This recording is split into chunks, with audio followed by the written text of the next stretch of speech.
कुछ भी हो ये गीत किशोर कुमार से मत गवाना, इस गीत को गाएंगे तो रफ़ी मियाँ ही।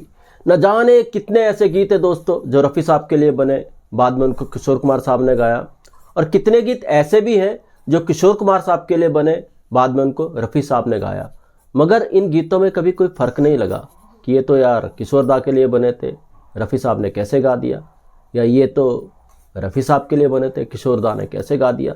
इन गीतों में फ़र्क पता नहीं चलता, मगर कुछ गीत ज़रूर ऐसे हुए हैं, जैसा कि ये गीत है जिसका किस्सा मैं आपको बताने जा रहा हूँ।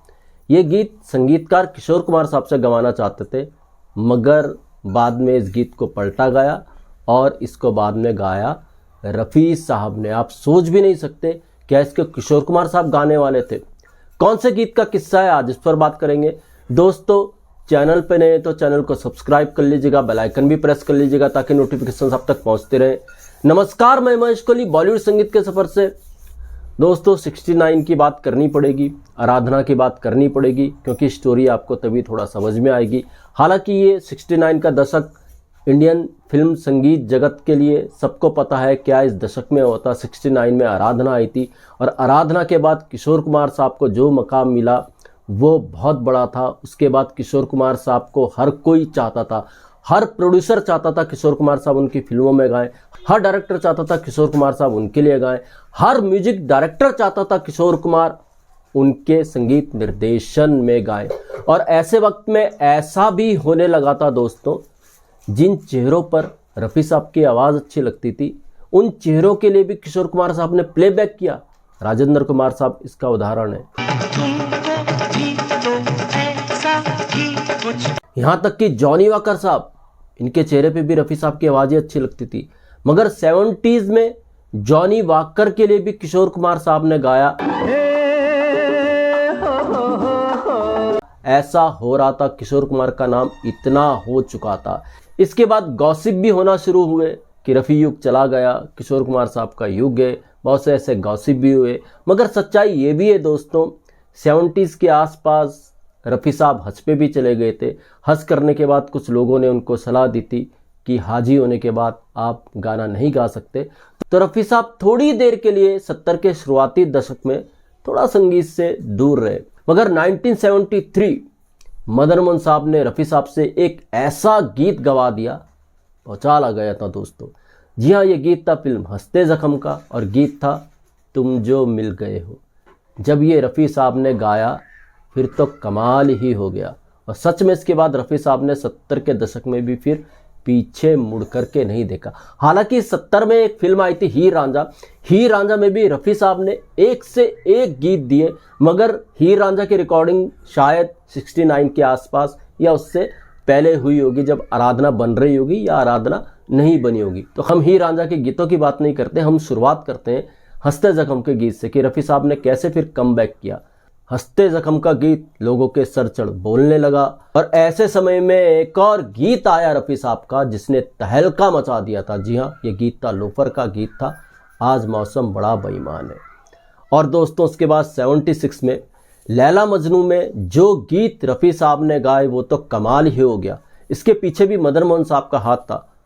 लैला मजनू में तो प्रोड्यूसर रफ़ी साहब को गंवाना ही नहीं चाहते थे।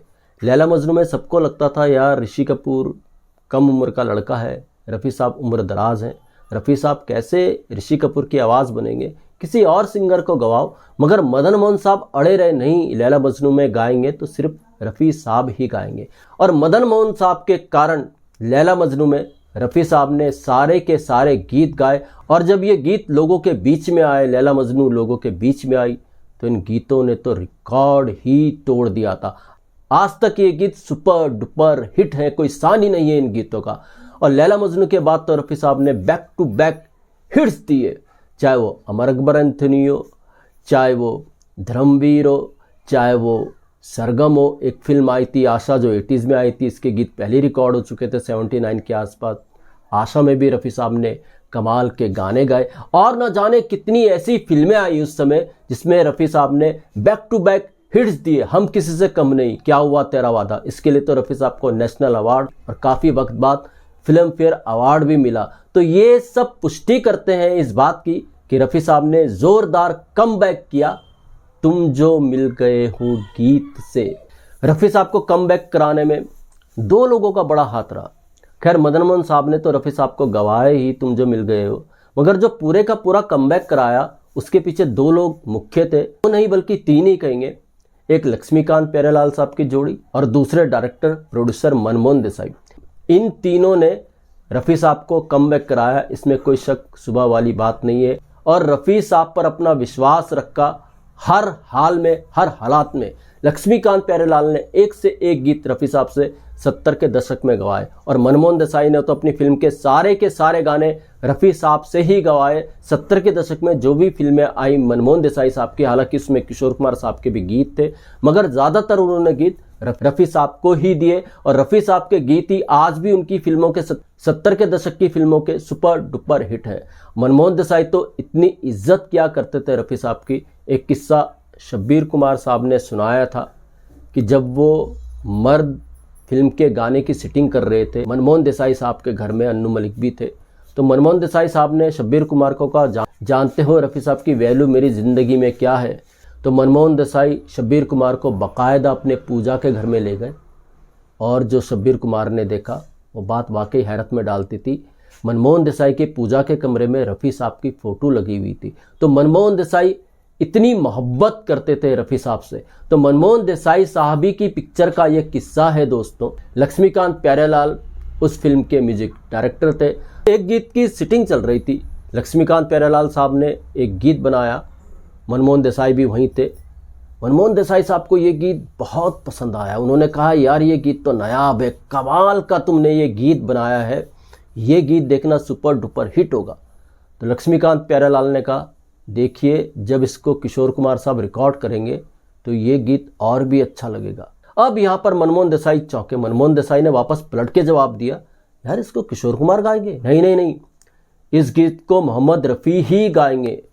और फिर न जाने क्या हुआ, लक्ष्मीकांत जी के मुंह से निकला, अरे यार ये तो गड़बड़ हो जाएगी। उसके बाद तो मनमोहन देसाई ने स्ट्रिक्टली जवाब दिया, कुछ भी हो इस गीत को गाएंगे रफ़ी मियाँ ही। जी हाँ, मनमोहन देसाई साहब की ये फिल्म थी धर्मवीर और ये नायाब गीत था ओ मेरी महबूबा महबूबा महबूबा तुझे जाना है तो जा, तेरी मर्जी मेरा क्या। ओ मेरी महबूबा महबूबा महबूबा। आप सोच भी नहीं सकते दोस्तों कि लक्ष्मीकांत प्यारेलाल जी इस गीत को किशोर कुमार साहब से गवा रहे थे। ये गीत रफ़ी साहब के लिए नहीं बना था, वो तो मनमोहन देसाई साहब अड़ गए, नहीं नहीं गाएंगे रफ़ी मियाँ ही। तब जाके ये गीत रफ़ी साहब के हिस्से आया और जब इस गीत को रफ़ी साहब ने रिकॉर्ड किया और ये गीत जब पिक्चराइज हुआ धर्मेंद्र साहब से, आज तक ये गीत सुपर डुपर हिट है, बल्कि अमर गीतों की श्रेणी में आता है। अब दोस्तों पहले तो करते हैं इसके पिक्चराइजेशन की बात। कोई भी आदमी जब इसका पिक्चराइजेशन देखेगा रफ़ी साहब की आवाज़ धर्मेंद्र साहब पर, तो विश्वास ही नहीं करेगा यार कि ये गीत किशोर कुमार साहब के लिए बना है। और कोई इस गीत को ऑडियो के रूप में भी सुनेगा तो भी विश्वास नहीं करेगा कि ये धुन किशोरदा गाने वाले थे, यार ये तो रफ़ी साहब ही के लिए बनी थी। तो यहाँ पर तारीफ करनी पड़ेगी मनमोहन देसाई की, उनको पता था कौन सा गीत किसको कैसे क्यों देना है। धर्मवीर के और भी गीत रफ़ी साहब ने गाए, कमाल के गीत गाए, मैं गलियों का राजा, तू महलों की रानी, ऐसे गीत रफ़ी साहब ने हाई पिच के सॉन्ग धर्मवीर में गाए। किशोरदा ने भी धर्मवीर के लिए एक युगल गीत गाया था, हम बंजारों की बात मत पूछो जी। इस गीत के पीछे का भी किस्सा है कि मनमोहन देसाई तो रफ़ी साहब ही को चाहते थे, मगर डिस्ट्रीब्यूटर का कुछ लफड़ा था, कुछ पंगा था। डिस्ट्रीब्यूटर चाहते थे नहीं यार इसमें किशोर कुमार का भी एक गाना डालो। तो इस तरीके से कई लोगों का ऐसा कहना है किशोर कुमार साहब ने हम बंजारों की बात मत पूछो जी ये गीत गाया इस फिल्म के लिए। मनमोहन देसाई ने ज़बरदस्ती इस गीत को किशोर कुमार साहब से गवाया डिस्ट्रीब्यूटर के कहने पर। कहते नहीं तो इस गीत को भी रफ़ी साहब गाने वाले थे। अब दोस्तों बहुत से लोग न जाने क्या क्या कमेंट करेंगे कमेंट बॉक्स में आकर के मेरे, मगर जिसने ये किस्सा शेयर किया ये आपको YouTube पर मिल जाएगा।